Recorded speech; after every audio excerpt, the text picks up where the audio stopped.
Ah, Hoje o pessoal me pede lá para mandar, por favor. Então, muito obrigado pela presença de todos vocês aqui que estão nos visitando. Deus os abençoe. Espero que você saia edificado nessa noite aqui da nossa igreja, especialmente pela palavra de Deus, que ela é poderosa. Essa última canção, especialmente, ela nos vai levar até a cruz, não? A parte que diz: eu nunca saberei o peso dos meus pecados lá na cruz. Nunca saberemos. Na verdade, a gente não tem muita ideia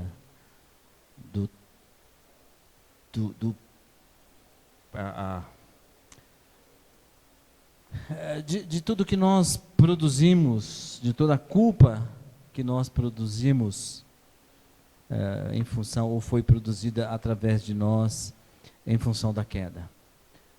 Somente o Cordeiro Santo de Deus, o Cordeiro que morreu na cruz, mas hoje vive eternamente, né? Como foi também mencionado aqui, o Cordeiro que está sentado no trono,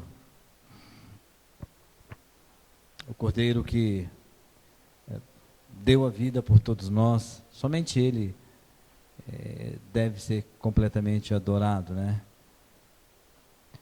Eu gostaria então que você abrisse a sua Bíblia lá no livro do profeta Oséias.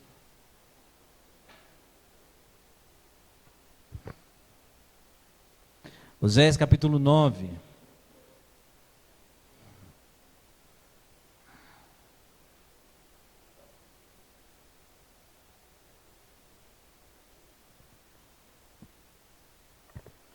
Eu vou ler versículos de 1 até o versículo 10, até o versículo 9, que é a palavra do profeta aqui. Depois vem a palavra de Deus, embora as duas se misturem, as duas são igualmente a palavra de Deus, porque elas são registradas, reconhecidas como autoridade do Senhor. Então, Oséias capítulo 9. Não te alegres ou não te exultes, ó Israel, como os povos, não? Como as nações pagãs que estão ao seu lado. Porque com prostituíste, abandonaste o teu Deus, amaste o preço de prostituição em todas as eiras de cereais. A eira e o lagar não os manterão, e o vinho novo lhes faltará. Na terra do Senhor não permanecerão, mas Efraim tornará o Egito, e na Assíria comerá coisa imunda. Não derramarão libações de vinho ao Senhor, nem seus sacrifícios lhe serão agradáveis. Seu pão será como pão de pranteadores, todos que dele comerem serão imundos, porque o seu pão será exclusivamente para eles, e não entrará na casa do Senhor. Que fareis vós no dia da solenidade e no dia da festa do Senhor? Pois eis que eles se foram por causa da destruição, mas o Egito os ceifará, Mênfis os sepultará. As preciosidades da sua prata, as urtigas as possuirão, espinhos crescerão nas suas moradas. Chegarão os dias do castigo. Desculpe, deixa eu ler direito, né? Chegaram os dias do castigo, chegaram os dias da retribuição. Israel saberá, o seu profeta é um insensato, o homem de espírito é um louco, por causa da abundância da tua iniquidade, ó Israel, e o muito do teu ódio. O profeta é sentinela contra Efraim ao lado de Deus, laço do passarinheiro em todos os seus caminhos, e inimizade na casa do seu Deus. Muito profundamente se corromperam, como nos dias de Gibeá. O Senhor se lembrará das suas injustiças e castigará os seus pecados. Normalmente nós olhamos um texto desses profetas aí na sequência, né, começando lá pelo grande profeta Isaías, não tão grande como pessoa, mas grande como seus escritos. E nós achamos que esses escritos são carregados de juízo, são carregados de disciplina. Do profeta, né, na praça ou no templo, onde quer que ele estivesse, só despejando palavras, né, chamado de impetração. Vocês fizeram isso, vocês vão pagar por isso, vocês vão ser castigados. Essa é a impressão que nós temos quando lemos sem muita observação os profetas. Assim, há menções, quase na maioria, de juízo, mas sempre há uma palavra de graça aqui. Sempre Deus chamando o seu povo a reconhecer o seu caminho, sempre Deus estendendo a sua misericórdia, sempre Deus estendendo a sua mão, sempre Deus chamando o seu povo e dizendo: olha, eu quero um relacionamento com vocês, eu dou todas as oportunidades para vocês. Então, como tema geral, a gente, já é a terceira mensagem aí, antes de chegar no versículo 10, onde Deus fala, eu vou tentar terminar hoje. Quando me afasto do surpreendente Deus. Israel passou, né, por uma série de privações. Uma delas foi a sua liberdade, mencionada aqui há 2 semanas atrás. Por quê? Porque ele escolheu isso. Embora Deus o chamasse repetidas vezes. E isso já se torna algo, assim, para a gente refletir mesmo. E certas situações acontecem em nossas vidas e nós parece que culpamos a Deus. Achamos que Deus está nos castigando severamente. Mas uma reflexão sincera, uma reflexão profunda, uma reflexão honesta, vai dizer o seguinte: estou passando por privações. Por quê? Porque eu fiz as escolhas erradas. Porque meu coração se revoltou contra Deus. Porque meu coração se endureceu quando eu ouvi a palavra de Deus. Porque eu não soube lidar ainda com a força e o poder que o pecado tem sobre o meu coração e sobre a minha vida. O povo de Deus no tempo do profeta Oséias estava com um pé só, para ir para o famoso exílio, a escravidão, para passar por uma vergonha impressionante. Mesmo assim, Deus falando, o profeta Oséias, que foi um dos últimos profetas a falar para o povo, a avisar para o povo se arrepender, mesmo assim, a reação deles foi: nós ainda preferimos Baal, nós ainda preferimos outros deuses. Quando me afasto do surpreendente Deus, o pecado acaba dominando minha vida, nos afastando da presença de Deus, e consequentemente ele limita a nossa verdadeira liberdade. Tratamos disso há 2 semanas e um pouquinho, a semana passada, né? Quando me afasto do surpreendente Deus, o pecado, ele constrói um ambiente de privações. Nós lidamos com isso pensando um pouquinho como essa privação acabou fazendo com que eu perdesse a minha identidade. E aí o povo estava sem proteção, sem esperança, sem recursos. Tudo porque eles insistentemente, apesar de toda a insistência de Deus, eles insistentemente disseram: nós queremos andar nos nossos caminhos, nós queremos escolher os nossos deuses, nós queremos escolher o nosso culto.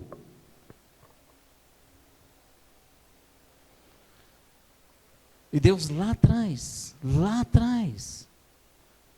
com a primeira geração que havia saído da escravidão do Egito, Deus diz: vocês precisam aprender ou aceitar a me amar com toda a vida de vocês, amar de todo o coração, de toda a alma, de todo o entendimento. Mas não aconteceu isso. Em segundo lugar, o pecado, quando me afasto do surpreendente Deus, e eu estou exatamente nessa parte aqui, o pecado ele oferece um cenário de caos e destruição. Era agora o que ia acontecer com o povo de Deus, e eles iam perder algumas coisas. Isso traria algumas perdas para eles, perda da liberdade, como eu falei. Em segundo lugar, eles perderiam a bondade de Deus. Você vai falar: mas como eles podem perder a bondade de Deus? O que eu quero dizer exatamente com isso? Que apesar de Deus não se tornar melhor ou pior em termos de bondade, Deus ia aplicar ao povo aquelas partes da aliança feita com ele, do qual nós assim conceituamos e achamos que não é uma coisa boa.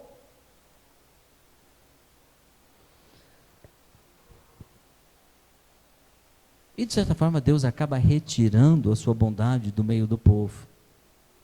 Dá uma olhadinha no versículo 7 do capítulo 9. Ele vai dizer por quê. Finalzinho, versículo 7. Olha só: chegaram os dias do castigo, ou dia da visitação. Chegaram os dias da retribuição, o dia do ajuste de conta. Depois de 700 e tantos mil anos. Desculpe, 700 e poucos anos. Não 1000. E Israel saberá. O seu profeta é insensato, o homem de espírito é um louco, e ele vai dar a razão, a causa, porque isto iria acontecer. Ele já falou isso, vai falar depois no versículo 9, mas começa a dizer: olha a razão, porque duas coisas vão acontecer com o povo de Deus. A primeira delas, a razão é por causa da abundância da tua iniquidade. Não era só uma questão de Israel a pecar, era muita coisa. Alguns profetas chegam a dizer que Israel, o povo de Deus, o povo santo, havia colocado ídolos dentro do templo santo do Senhor. Havia quadros lá, representando a idolatria. A gente fica horrorizado com isso. Como é que alguém consegue fazer? Mas nós, quando deixamos de amar a Deus de todo o coração, quando deixamos de cultuá-lo, quando deixamos nossa devoção de lado, nossa devoção a Deus de lado, nós deixamos porque preferimos outros caminhos, preferimos outros deuses. Era um momento muito triste para o povo de Deus, aqui, mas era necessário.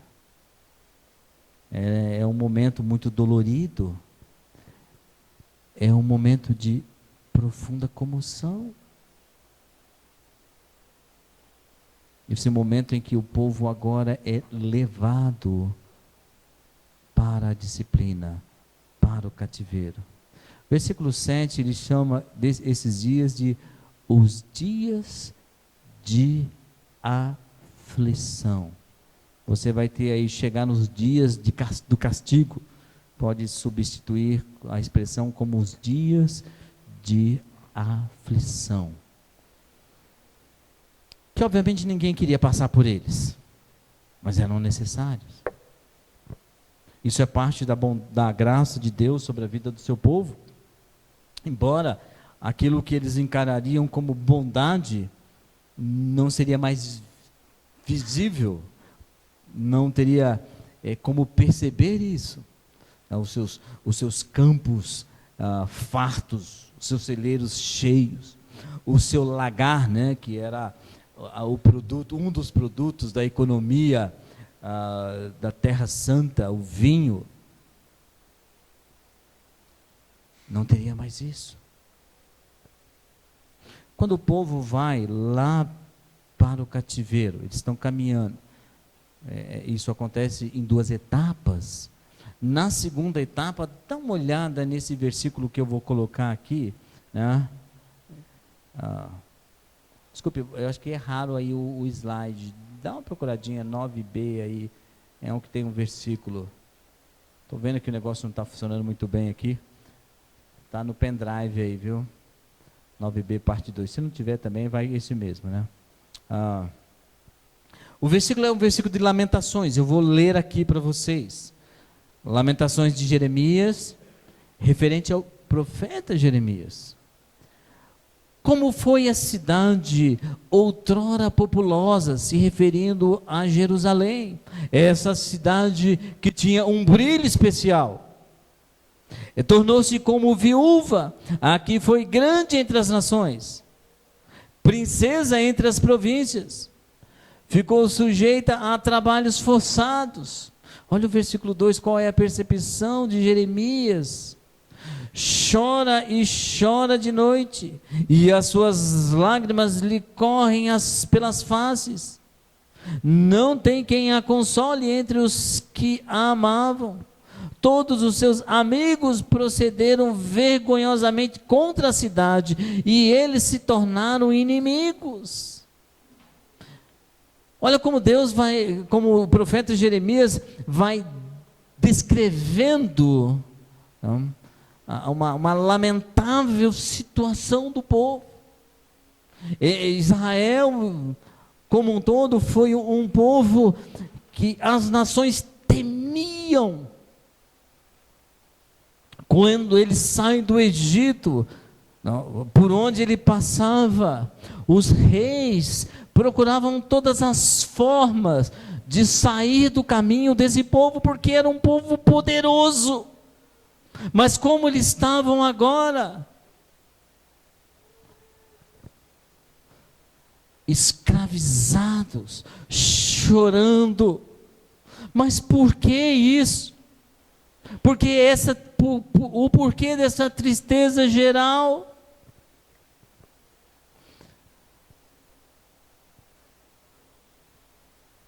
Porque o povo abandonou o caminho do Senhor. Porque o povo de Deus não reconheceu o Senhor como o seu Redentor. O que isso mostra para nós? Como isso é importante? Nós estamos assim há 2.700 anos deste acontecimento. Como isso se torna relevante para nós?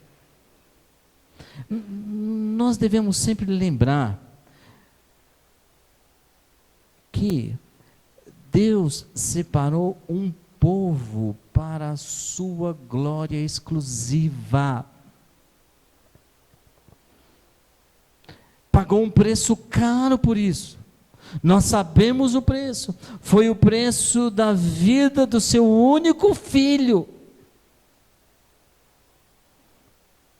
Então, quando eu vou considerar a respeito da minha vida cristã, eu não posso considerar somente que eu virei um crente. Isso é pobre demais.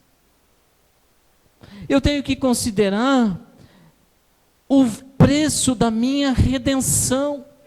E aí, quando eu adoro o meu Deus, quando eu venho na casa do meu Deus, não é porque eu estou dizendo algumas palavras que Deus vai gostar, que vai ser legal, ou eu estou dando dinheiro na casa de Deus.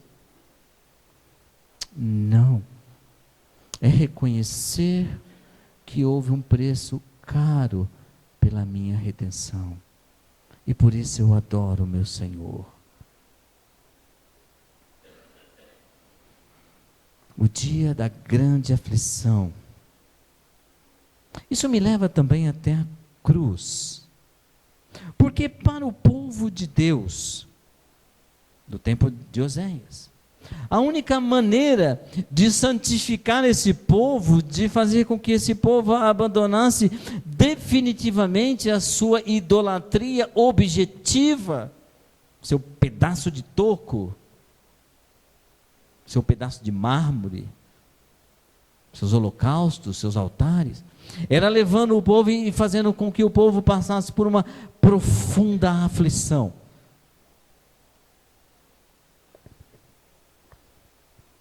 Esse era o meio pelo qual o povo voltou para a sua terra santificada.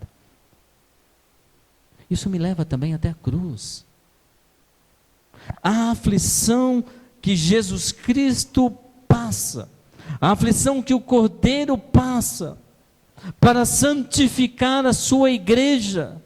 A única diferença, e bem básica, é que esse povo foi para a terra por causa do seu pecado, sofreu lá as aflições, na escravidão, no exílio, aí ele retorna.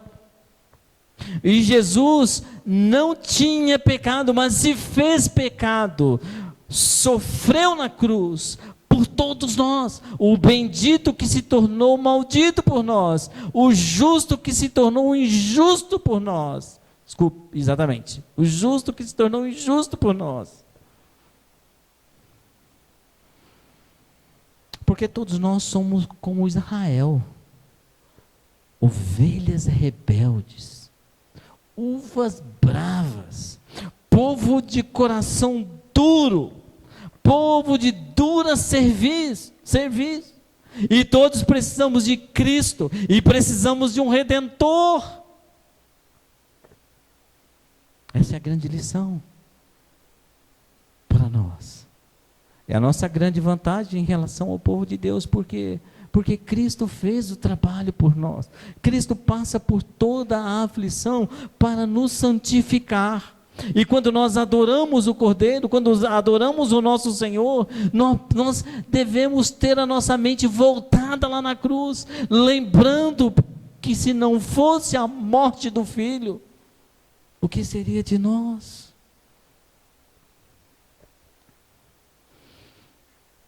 O povo perderia a parte da bondade de Deus.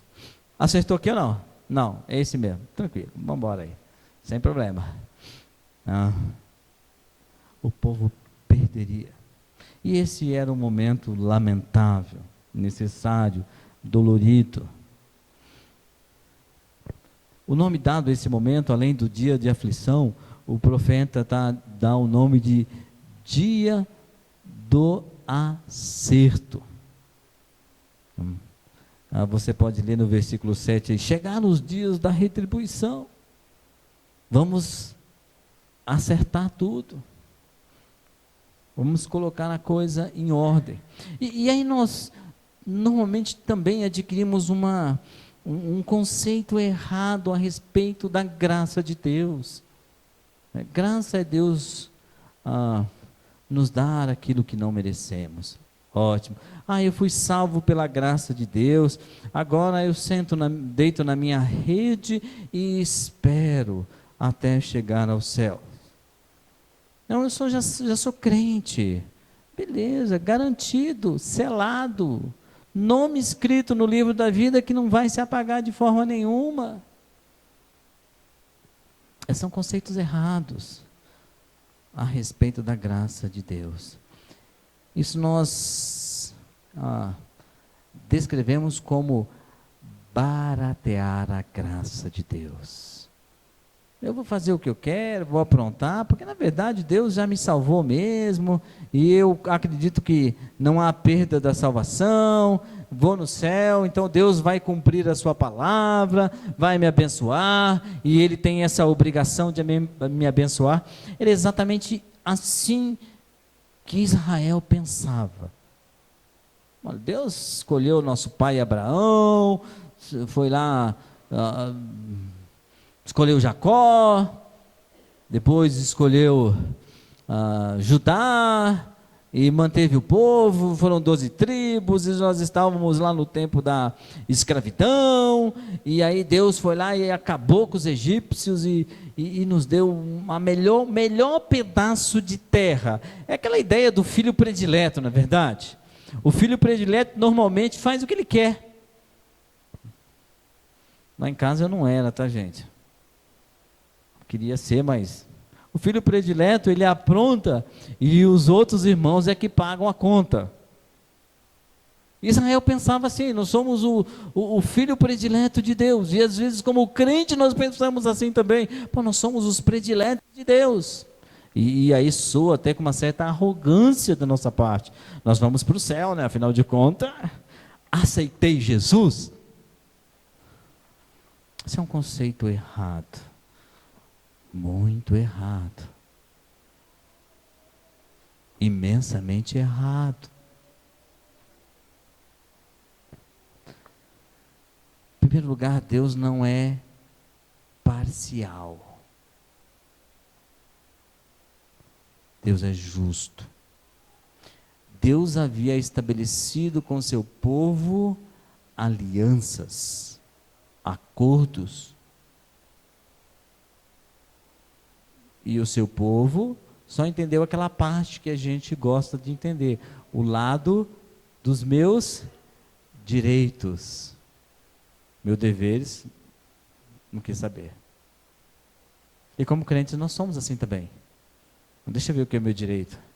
Fazer uma oração, pedir a bênção de Deus, e Deus vai abençoar, porque é obrigação dele, que eu sou filho do rei. Israel pensava assim. Mas aqui a expressão para chegou o dia da retribuição, chegou o dia do acerto de contas. E o contrato entre Deus e o povo dele estava lá em Deuteronômio 28. Depois você pode ler na sua casa. E Deus fala: então vamos abrir o contrato aqui. Vocês disseram que ia cumprir, mas não cumpriram. E uma vez que não se cumpre, há punições com base nesse contrato.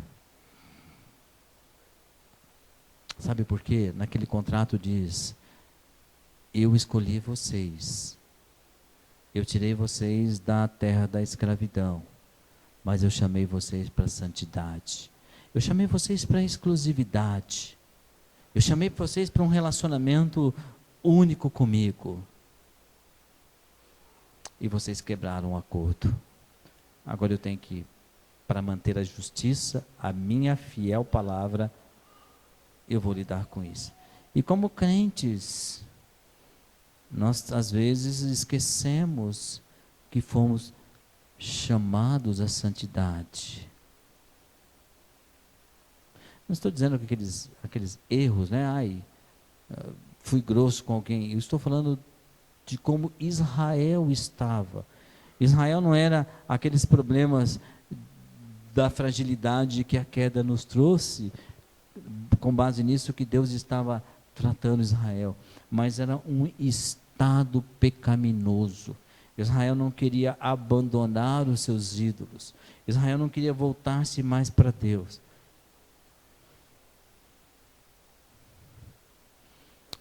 O Senhor nos chamou à santidade. O Senhor nos chamou à exclusividade, a uma consagração somente a Ele. O Senhor nos chamou à piedade, uma devoção somente a Ele. O apóstolo Paulo, lá na segunda carta aos Coríntios, ele diz: todos nós, e ele estava se referindo a ele, e não estava se referindo ao mundo pagão, estava se referindo todos nós a ele e aqueles irmãos que estavam lendo aquela carta. Todos nós, eu, minha equipe ministerial, e vocês crentes em Corinto, essa igreja maravilhosa aí, todos nós vamos comparecer diante do tribunal de Cristo, sem exceção. E nós seremos avaliados, seremos julgados, não para condenação, mas seremos julgados de acordo com a nossa postura, de acordo com a nossa santidade, consagração, piedade, voluntariedade na adoração ao meu Senhor, ao nosso Senhor. Todos nós compareceremos diante do tribunal de Cristo para sermos julgados pelo que fizemos por meio da igreja. Olha a importância dada à igreja.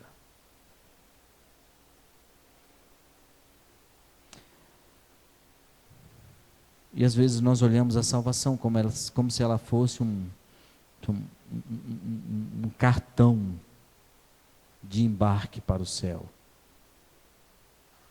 Um voucher, uma senha, um login, uma senha. Então, bato na porta do céu e o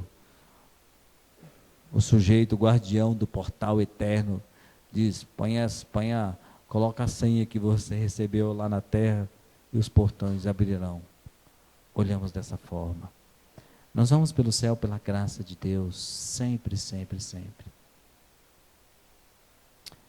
Mas quando eu percebo o tamanho da graça de Deus em minha vida,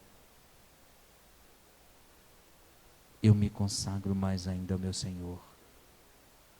Porque eu faço uma simples pergunta: por que Deus? Por que o Senhor me salvaria? Por quê?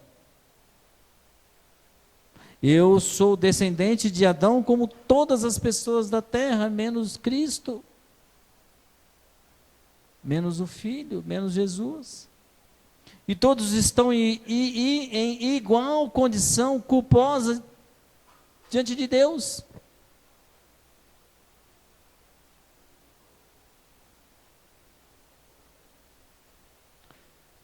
Então não há diferença. Todos somos iguais diante do Senhor. E Ele decidiu me salvar.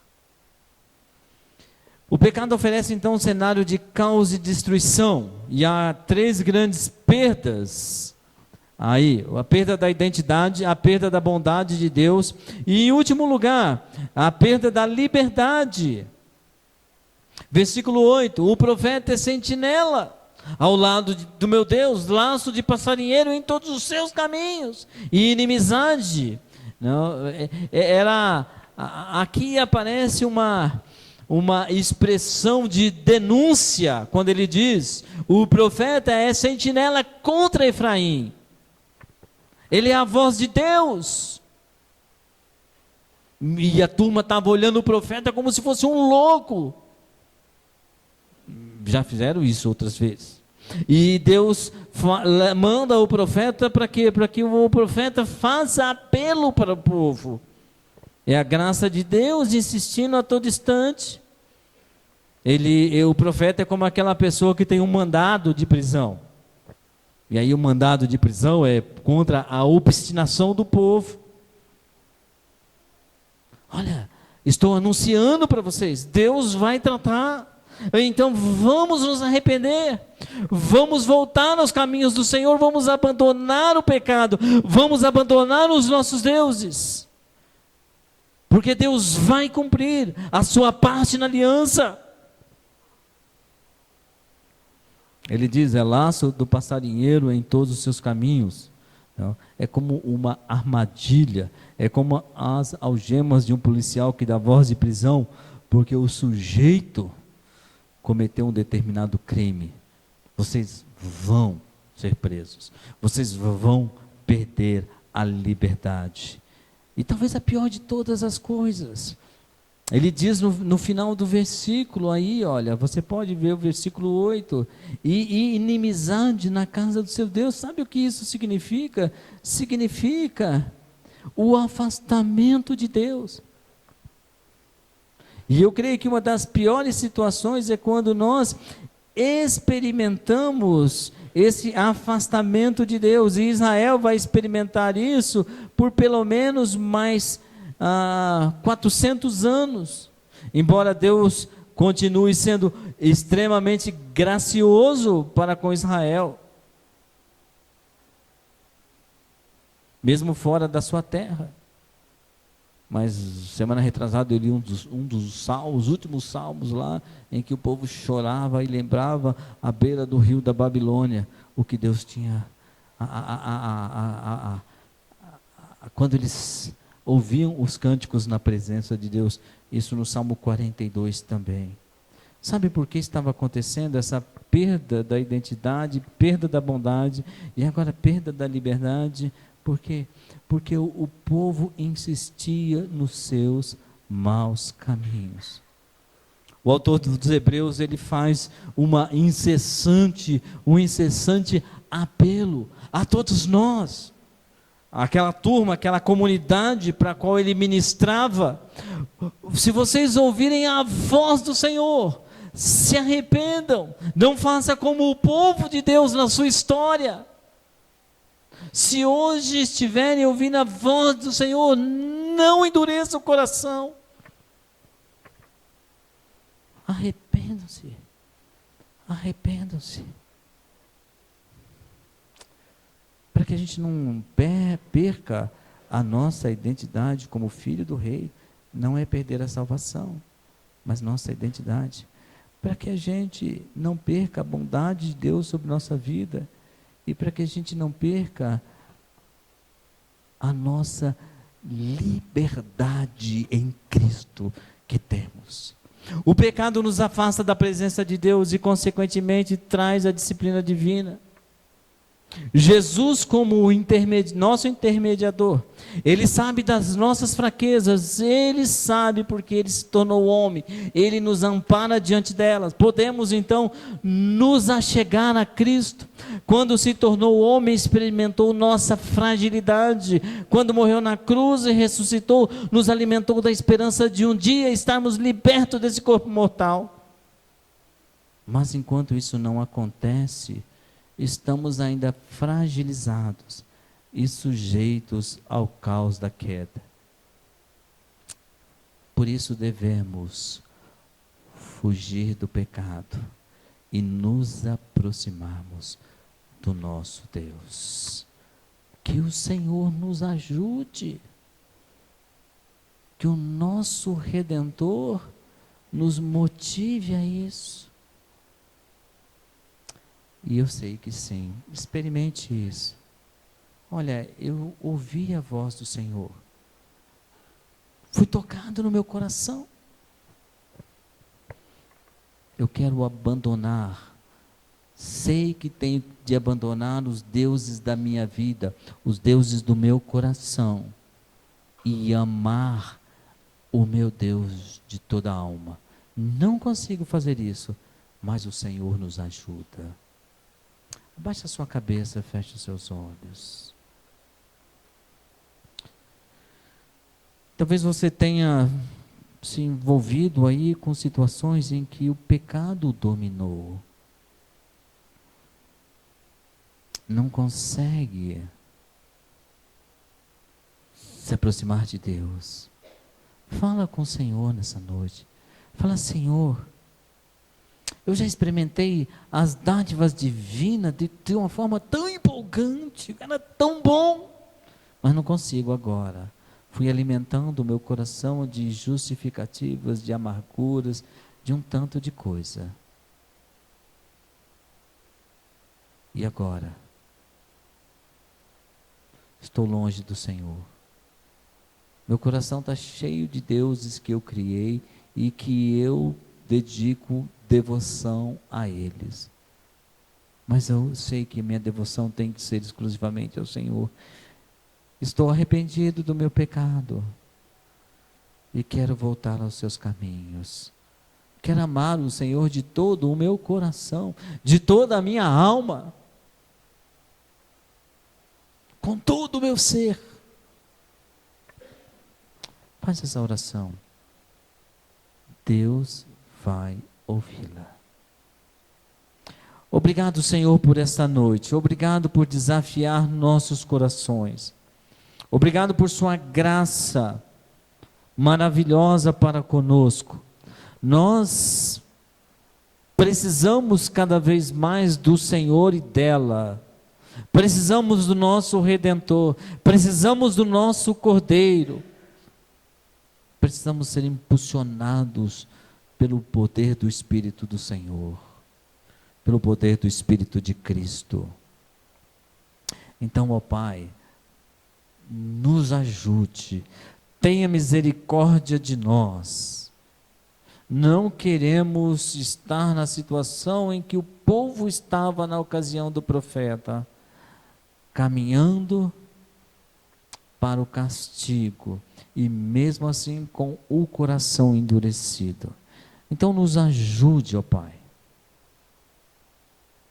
Nos ajude, para que ao final de nossa vida a gente glorifique o seu santo nome, para que a nossa vida seja uma expressão de glória ao Senhor somente, para que por meio de nossas vidas o seu nome seja glorificado e exaltado, para que o nome do nosso Cordeiro, do nosso Rei, esteja sempre brilhando através de nós, o seu povo a quem o Senhor chamou à santificação. Muito obrigado, Pai, que a graça do nosso Senhor Jesus Cristo esteja sobre todas as pessoas que entraram hoje nesta igreja.